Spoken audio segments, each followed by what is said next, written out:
自第二次世界大战结束以来，人类一直惧怕着第三次世界大战的降临。如果真有那么一天，您认为主战场会在哪里呢？许多人第一反应会想到中东，毕竟那里长期局势动荡，战火不断。然而出人意料的是，美国和俄罗斯的战略专家们在这个问题上的看法罕见的一致。第三次世界大战的主战场很可能不在中东。那么，如果不在中东，会是在何处呢？我们将带着这个疑问，一步步展开今天的内容。在探讨未来之前，我们不妨回顾历史。第一次世界大战的主战场主要在欧洲的大平原上，西线的法德战壕和东线的德俄对峙，让欧洲大陆成了血与火的炼狱。第二次世界大战的战火比一战更加蔓延，欧洲依然是主要战场，同时亚太地区也成了战争的焦点之一。从纳粹德国横扫欧洲到日本帝国在亚洲太平洋扩张，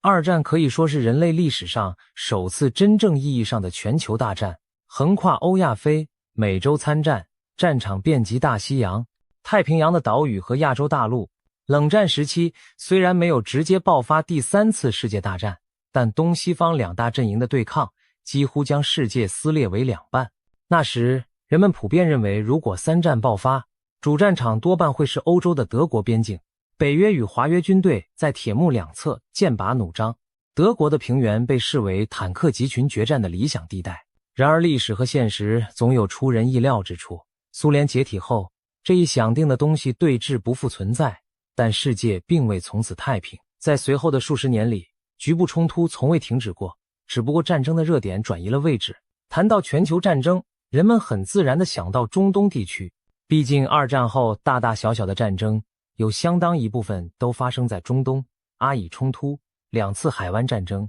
美国在阿富汗和伊拉克的常年征战，叙利亚内战，中东似乎总处在火药桶的边缘。特别是伊朗，作为美国长期的对手之一，一度被很多人视为第三次世界大战导火索的候选。那么，为何美俄专家反倒一致认为中东不是未来三战的主战场呢？首先，中东的战争更多是局部冲突或代理人战争的性质，尚不足以升级为世界大战的主舞台。历史上的世界大战都是多个列强直接交锋的结果。一战是同盟国和协约国全面开战，二战则是轴心国与同盟国卷入全球。而冷战期间，中东的战争如阿拉伯国家对以色列的战争，美苏在阿富汗的角力固然激烈，但多数情况下大国没有在中东直接正面交火，更多是支援代理人作战。换言之，中东战争虽多，却很少演变成大国正面决战的场面。其次，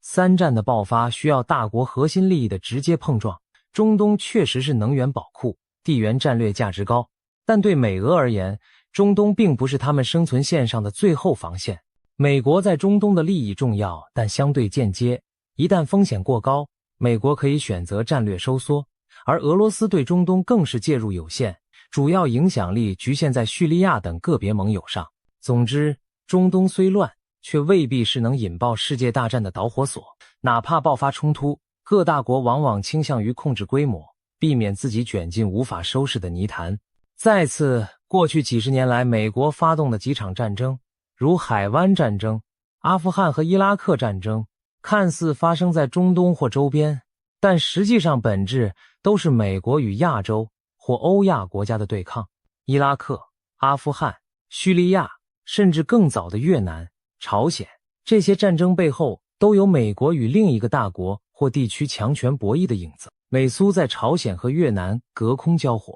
美国在中东打击苏联的盟友，甚至直接削弱苏联的影响力。因此，从宏观角度看，世界大战的引爆点其实一直在往亚洲转移。中东的战火虽烈，但更多是大国博弈的一部分，而非主轴。所以，美俄专家会认为，第三次世界大战的主战场极可能在亚洲，因为真正决定世界大战性质的，将是当今世界最强大的几个国家直接展开对抗，而这些强国交织的战略焦点已经不在中东，而是在亚欧大陆的其他地方。当前，美国自认为的主要战略对手在谁呢？一个是俄罗斯，一个是中国。而无论俄罗斯还是中国，都有很大一部分版图和核心利益在亚洲。俄罗斯是世界上领土面积最大的国家，其中3/4的领土位于亚洲，只有西部一部分在欧洲战略纵深，横跨欧亚。中国则毋庸置疑是东亚大国，因此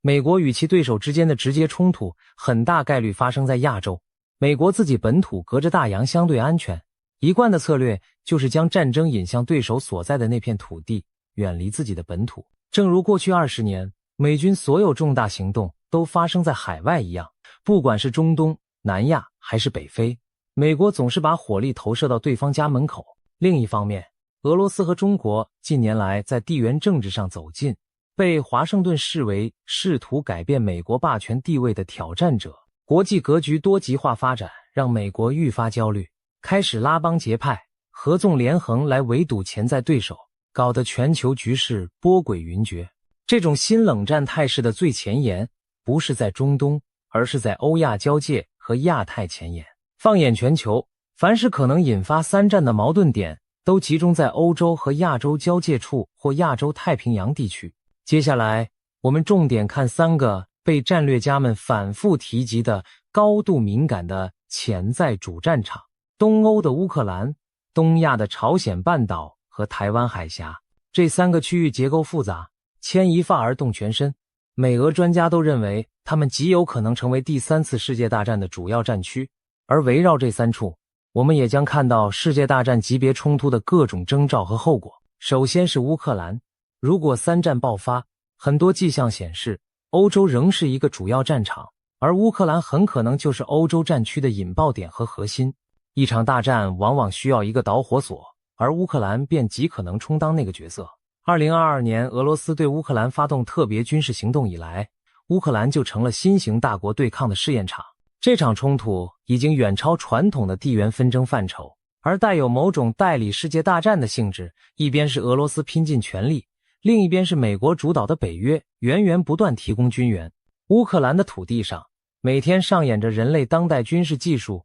和传统地面战争惨烈交织的戏码。有数据为证，俄军在乌克兰每日消耗的炮弹数量相当于美军过去在阿富汗战场3个月的总和。如此巨大的弹药消耗和火力投射强度，在近代战争史上几乎前所未见。乌克兰广袤的国土某种意义上成了现代战争的兵器博览会和试验场。从巡航导弹、无人机蜂群到卫星情报、电子战，各种新式武器和战法纷纷登场。北约援助乌克兰的标枪反坦克导弹等先进武器重塑了战场规则，令坦克装甲集群寸步难行。而俄军的远程精确打击和密集炮火又让人仿佛回到大规模炮战的2战场景。可以说，乌克兰战场已经让我们看到下一次世界大战的冰山一角。更关键的是，乌克兰不仅是地缘冲突的前线，更是欧洲经济的命门所在。要知道，俄罗斯通过乌克兰向欧洲输送着巨量的天然气，在战争爆发前，欧洲所需天然气有近 40% 要经由乌克兰管道。乌克兰就像连接俄欧的能源动脉，一旦这根动脉被战火切断，后果不堪设想。欧洲工业可能因能源断供而瘫痪，欧盟各国将遭遇前所未有的能源危机，全球油气价格可能在短时间内暴涨2倍以上，引发全球范围的通胀海啸和经济震荡。事实上，自从俄乌冲突以来，欧洲能源短缺和通胀压力就急剧上升，已让全世界跟着买单。如果乌克兰战事再升级，能源武器一旦全面动用，这条牵动全球经济命脉的能源线将成为世界大战的第一张多米诺骨牌。除了常规军事和能源因素，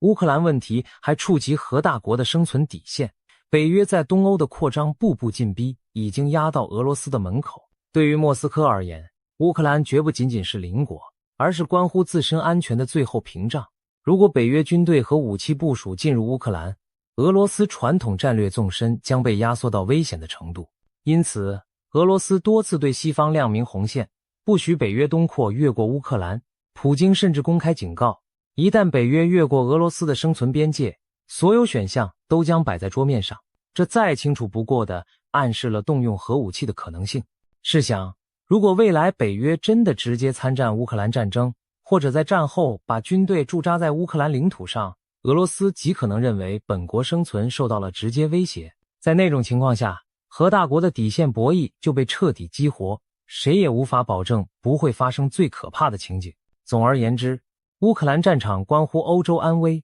能源命脉和核战争风险，是名副其实的火药桶。一旦这个火药桶彻底引爆，欧洲将重现大规模战争的景象，并可能将其他大国拖下水，拉开第3次世界大战的序幕。接下来，把目光转向亚洲的朝鲜半岛。这片土地曾在70多年前燃起过惨烈的战火。20世纪50年代的韩战让几十个国家卷入，其中包括美国、苏联、中国、英国等强权，一度接近引爆更大范围的冲突。尽管朝鲜战争以停战协议告终，但南北韩至今技术上仍处于战争状态，只有停战，没有签和平条约。朝鲜半岛一直是东北亚最紧张的地缘焦点之一，如今更被认为是潜在的世界大战主战场之一。为什么这样说呢？很多人可能不知道，朝鲜半岛除了军事冲突风险外，还隐藏着全球数字文明的咽喉要道。现代社会的命脉之一是国际互联网数据，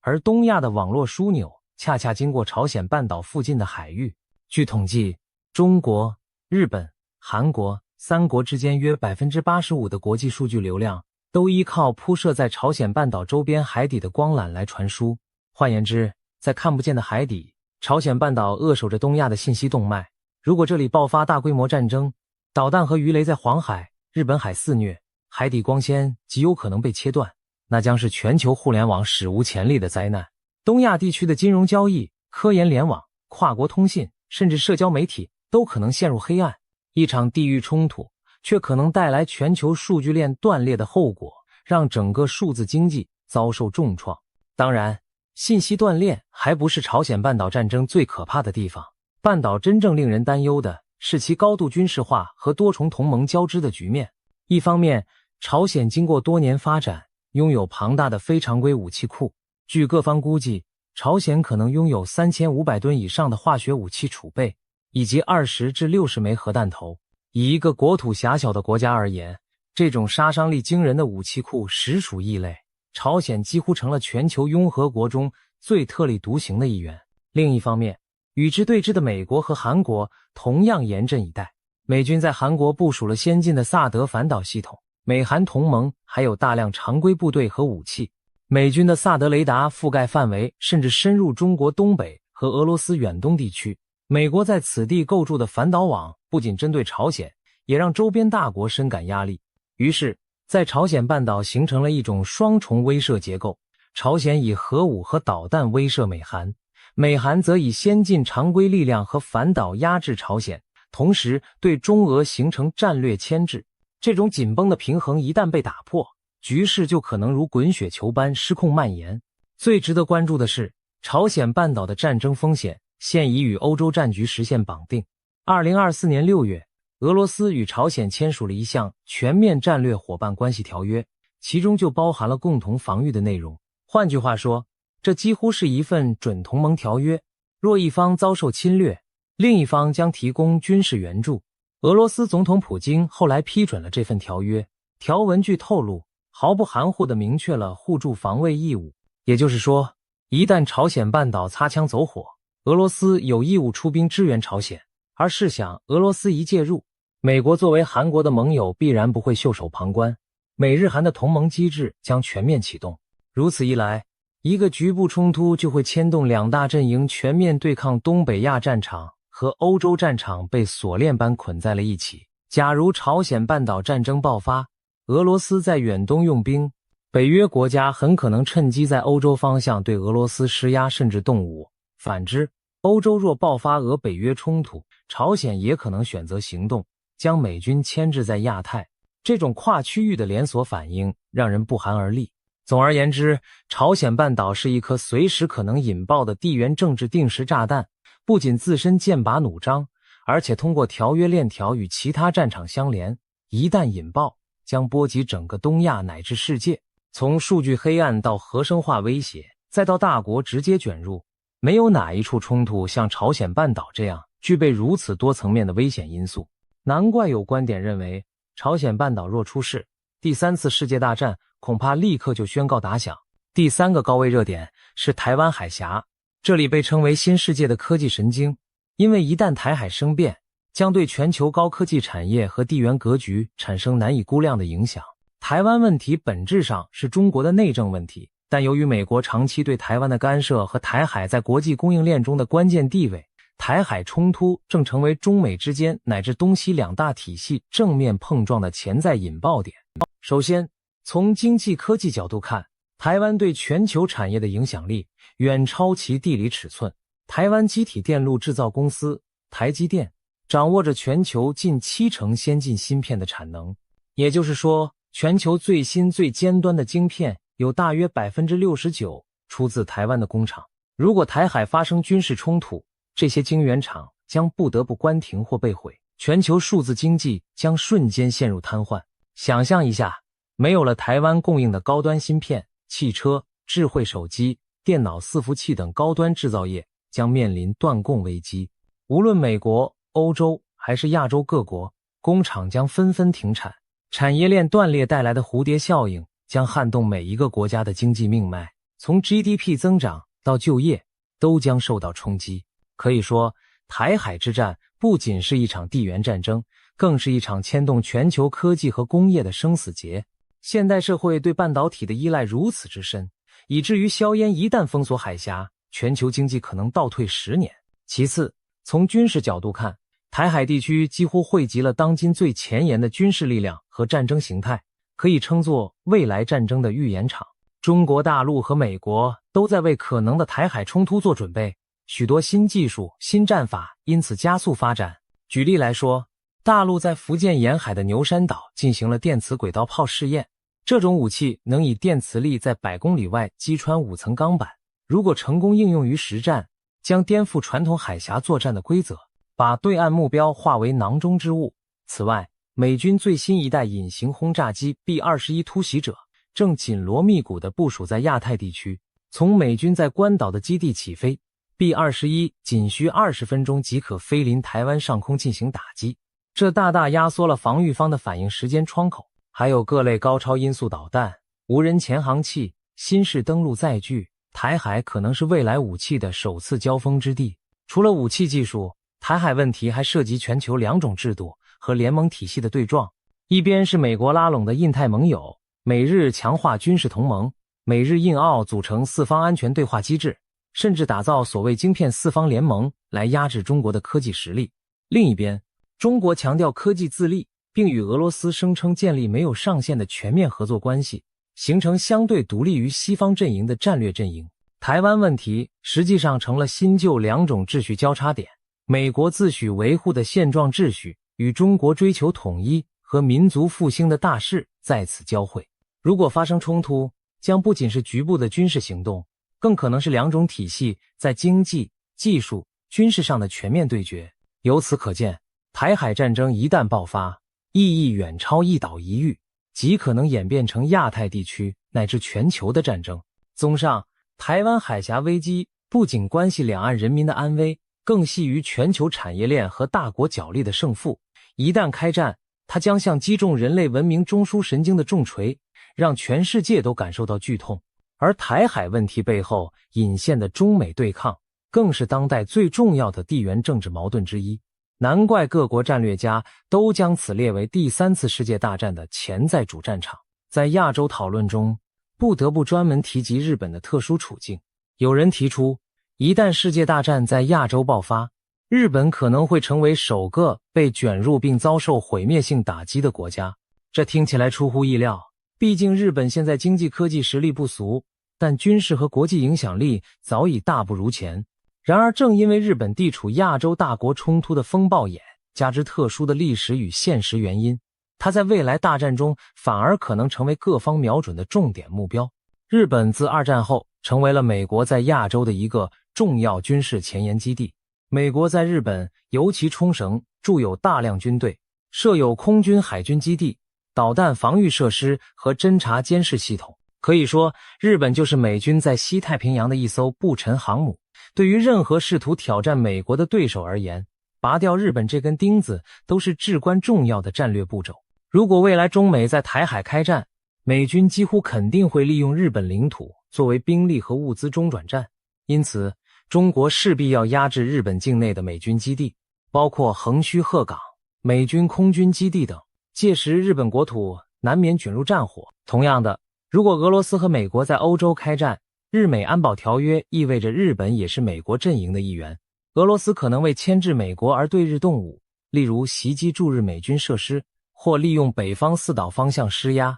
总之，日本因为绑在美国战车上，将沦为大国博弈的前线阵地。控制了日本，就等于端掉了美国在亚太布设的重要军事桥头堡，极大削弱美国持久作战的潜力。因此，不论是中国还是俄罗斯，都有动机在战争伊始就打击日本，使之丧失作为美军基地的作用。除了战略位置，日本自身还存在历史遗留问题，使其容易成为众矢之的。二战时期，日本的侵略行径给亚洲邻国留下深重伤痛。尽管战后日本走上和平发展道路，但周边一些国家至今对历史旧账记忆犹新。如果未来爆发世界大战，攻陷日本不仅有军事价值，还有心理和政治收益。对曾遭受日本侵略的国家而言，这似乎也是某种百年耻辱的雪耻。一旦战端开启，此举将极大鼓舞那些国家的军民士气，形成报仇雪耻的强大动员力。可以想见，中国、朝鲜半岛乃至俄远东地区一些人对于清算日本军国主义遗毒并不缺乏意愿。当然，这不是说别国一定会主动攻击日本，但在多国混战的情况下，日本极可能因历史原因缺乏周边同情，难以像二战后那样得到宽容对待。更复杂的是，日本与美国的关系虽是同盟，实则暗藏戒心。美国扶持日本成为亚太强国，一方面是要其作为抗衡他国的帮手，另一方面也一直警惕日本摆脱控制。历史上，美国对日本军国主义的戒备从未放松。万一世界大战爆发，美国自身难保之际，也许会迅速接管日本的军事指挥权，甚至直接控制日本，以防止日本趁乱发展自主军事力量，乃至反客为主。换言之，真的到了生死存亡关头，日本很可能腹背受敌，外有对手国家的攻击，内有盟友美国的紧紧看管。在大国角力的夹缝中，日本难以全然自主地杀出一条血路。其地形狭长，缺乏战略纵深，资源严重依赖海外输入。一旦战争爆发，海上交通被封锁，日本根本无法持久支撑。而毁灭性的打击，比如核弹，对于处在地震火山带上的日本而言，后果更是难以想象。强烈爆炸甚至可能诱发火山喷发、地震、海啸等二次灾难，让日本雪上加霜。综上分析，日本在未来三战中面临极其危险的境地。虽然它不是挑起冲突的主要国家，但由于地缘位置和历史恩怨，很可能在战争初期就成为各强权争夺的战场，甚至可能是不幸的第一个牺牲品。这也从一个侧面印证，第三次世界大战的烽火将更多燃烧在亚洲的大国交界处，而日本就是身处这种交界处的典型代表。我们已经逐一分析了乌克兰、朝鲜半岛和台湾海峡这三大潜在战区。需要强调的是，这三个战场并非孤立，相反，他们通过各种方式联动，形成一张环环相扣的危机网络。一处战火燃起，另一处也许就会闻风而动，进而将世界拖入全面战争。回顾过去两次世界大战，局部冲突扩大的速度常常超乎想象。1914年奥匈帝国和塞尔维亚的一场冲突，短短几周内引爆整个欧洲。1939年德国入侵波兰，不到2年战火便蔓延到苏联、北非、东亚。现代战争的传播更快，因为地缘政治板块已高度连通，军事同盟犬牙交错，还有经济全球化，让各国休戚相关。以当下为例，如果乌克兰战事升级到北约直接介入，那么俄罗斯势必要调动全域力量，不仅欧洲东部要血战，俄远东军区也得防范北约盟国在东北亚方向的威胁。这时，朝鲜很可能趁机行动，以报复美韩平日对自己的制裁和军演压力。反过来，假如朝鲜半岛先出现大规模战事，美日韩联军与朝鲜和俄罗斯军队激战，欧洲的北约也许认为俄远东分心，西线压力减轻，从而加大对俄在乌克兰甚至波罗的海、黑海方向的军事打击力度。如此你来我往，整个欧亚两端就像连体双生，一同陷入战火。让我们来梳理一下可能的连锁反应。第一步，假如欧洲的乌克兰战火继续延烧并升级，它可能导致俄罗斯与北约直接冲突，那么欧洲的能源供应将首先中断，尤其是俄罗斯经乌克兰的天然气输送停止，这将令欧洲经济陷入停摆，工厂断电停工，大众取暖困难，能源价格在全球范围飙升，随之而来的将是全球通货膨胀和经济衰退，各国老百姓都会感到生活成本剧增，经济危机四处蔓延。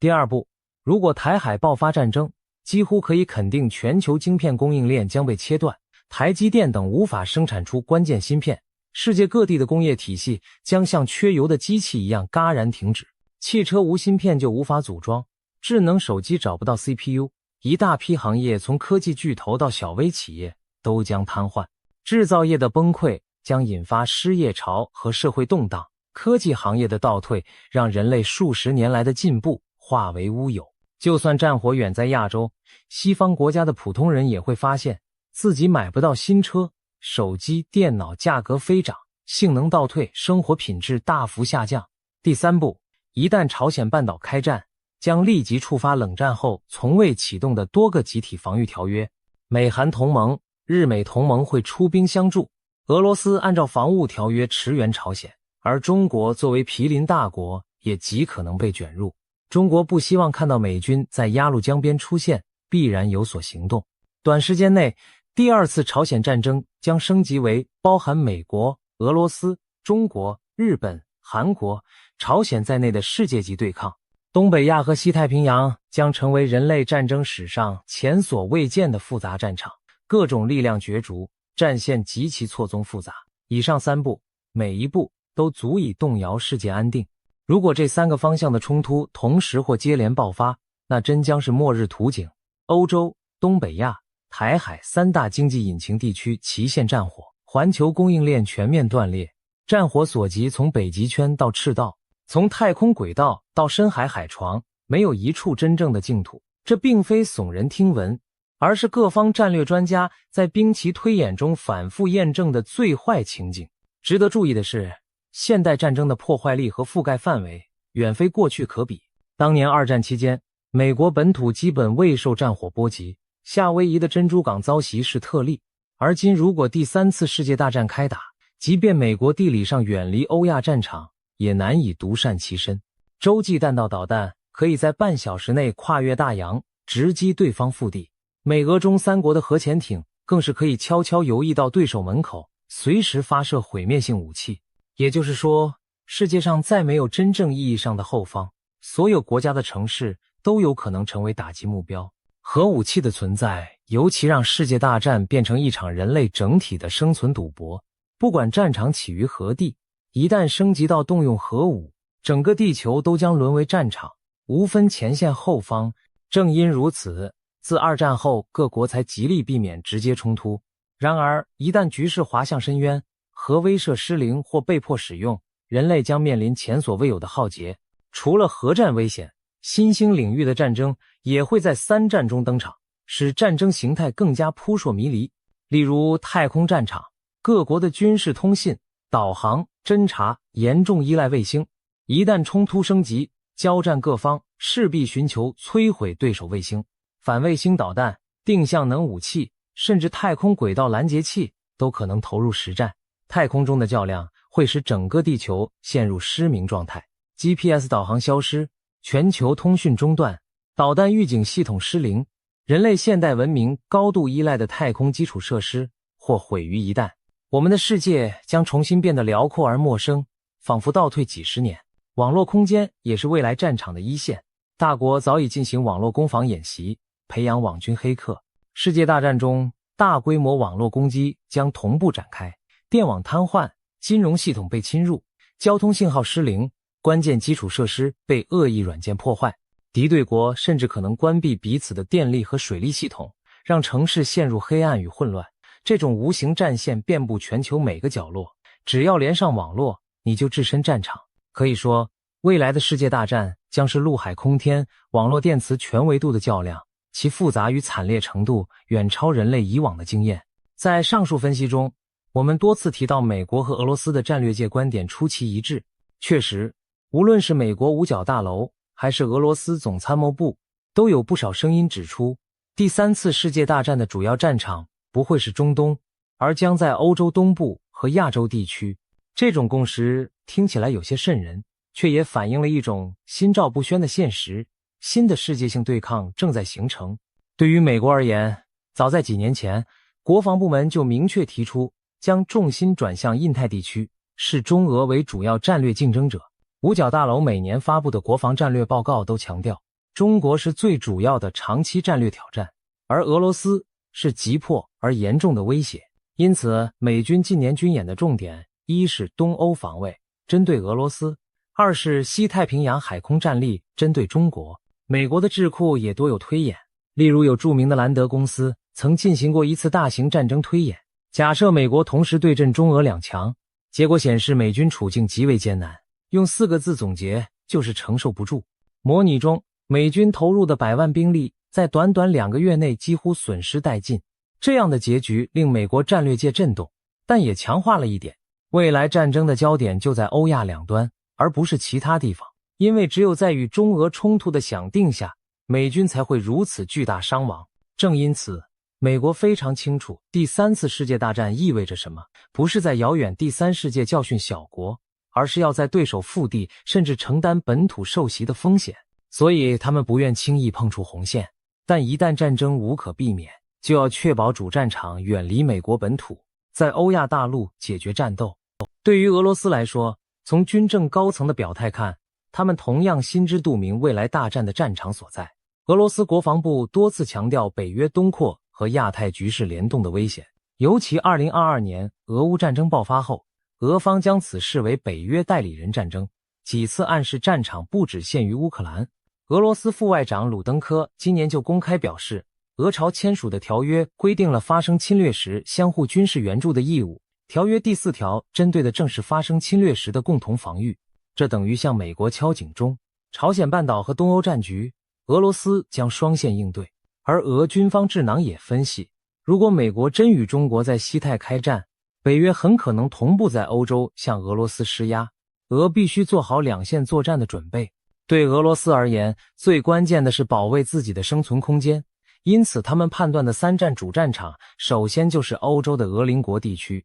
如乌克兰、波兰一带，其次就是亚洲的关键盟友地区，如朝鲜半岛。中东当然俄方也关注，但那里若起火，俄完全可以抽身事外看美国线泥闹，没必要自己冲上前线。所以莫斯科与华盛顿罕见地达成共识，下一场真正可能颠覆世界格局的大战，要么从东欧打响，要么从亚洲开场，亦或二者兼而有之，绝不会是以色列与阿拉伯、印度与巴基斯坦这类局部冲突所能比拟。美俄两国在研判世界大战走向上如此一致，其实折射出整个国际体系潜伏的集体失控。冷战结束后，人们曾憧憬和平与繁荣的新世纪，谁料想风云变幻，强权角逐的老戏码又回到了国际政治舞台。而且更险恶的是，这次引爆点分散在多个区域，又彼此关联，大国之间虽不愿真打，但彼此挤压空间越来越小，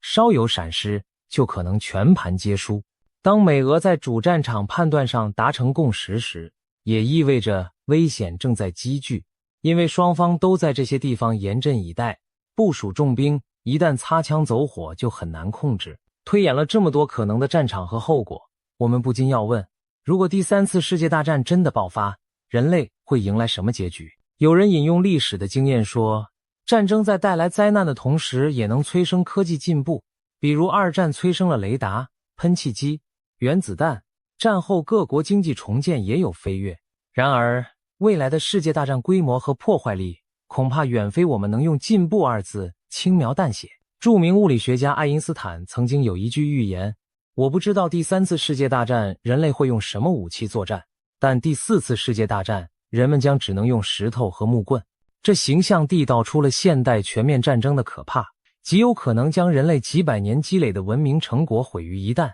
使幸存者回到原始社会。试想，在3战过后，今天我们引以为傲的城市高楼可能变成废墟，电力网络瘫痪，卫星星链坠落，大气和土地因核武器、生化武器而被污染，我们很可能失去互联网和大部分工业技术，只能退回农耕或游猎的生活。这绝不是危言耸听。核大国之间如果爆发直接冲突，即使侥幸避免了全球灭绝，战后几十亿人无法获得现代供应，整体文明水平必然断崖式下跌。更别提战争期间数以亿计的人员伤亡、流离失所带来的人道主义灾难。可以说，第三次世界大战没有真正的赢家，即使表面获胜的国家也将付出难以承受的代价。以当今的美国为例，美国曾靠2次世界大战发了财，奠定霸权，但那是因为战场不在美国本土，且美国在战争后期参战收割胜利果实。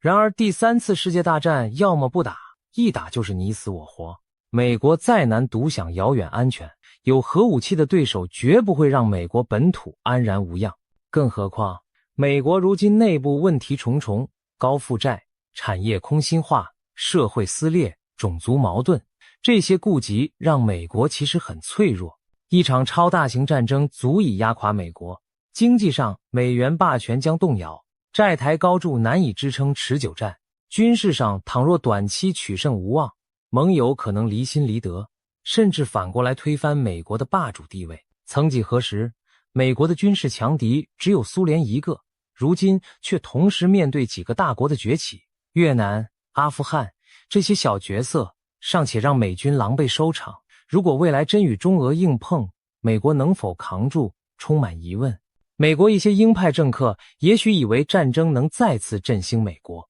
但他们忘了时代不同了，美国恐怕没有第二次机会从废墟中更上一层楼，反而可能万劫不复。对俄罗斯、中国乃至所有参战国来说，道理也是一样，就算一国最终在战略上胜出，国力也必定遭重创，甚至元气大伤，回不到从前。何况现代社会的相互依存如此深入，一荣俱荣，一损俱损，世界大战打到最后，很可能没有清晰的战胜国，只有一片哀鸿遍野和新的国际格局断裂，繁荣富庶如欧洲、美洲、东亚，届时都将满目疮痍。曾经远离冲突的南美、非洲、大洋洲，也难免受到经济崩溃和环境破坏的波及。总的来说，若第三次世界大战爆发，主战场极有可能在欧洲的东部和亚洲的多个关键地区，而非许多人想当然以为的中东。美俄两国战略界在这一判断上的少见一致，凸显了当前国际安全形势的严峻。大国对抗的火药桶正竖在亚洲与东欧的交界处，周边堆满了引信，一个火星就可能燃遍全球。我们分析了潜在战场的种种细节与可能性，目的不是宣扬末日论，而是希望唤起对和平的珍惜。人类已经从2次世界大战中付出过沉重代价，没有任何理念或利益值得第3次把全人类推向深渊。那些看似不可调和的矛盾，或许可以通过谈判和妥协找到出路。那些剑拔弩张的战略姿态，也应当为世界负责任的力量所缓解。当前，无论是乌克兰危机、朝鲜半岛问题，还是台海紧张，国际社会都还有机会斡旋，防止局势滑向失控。对每一个普通人来说，第3次世界大战不是游戏里激情澎湃的胜负手，而是我们赖以生存的一切毁灭殆尽的灾难。想想看，如果真有那么一天，